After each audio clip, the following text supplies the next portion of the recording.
How to delete eToro account. Visit the eToro website and log into your account using your credentials. Once logged in, navigate to the Help Center or Support section. This is typically found in the main menu or footer of the website.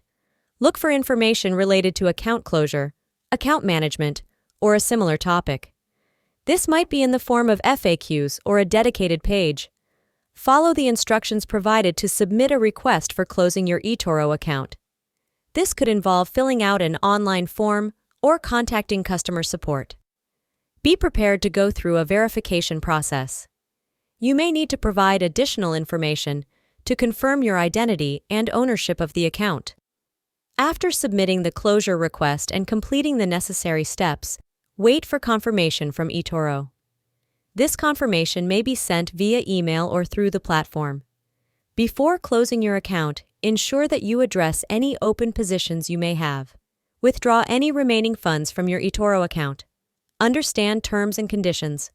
Familiarize yourself with eToro's terms and conditions regarding account closure.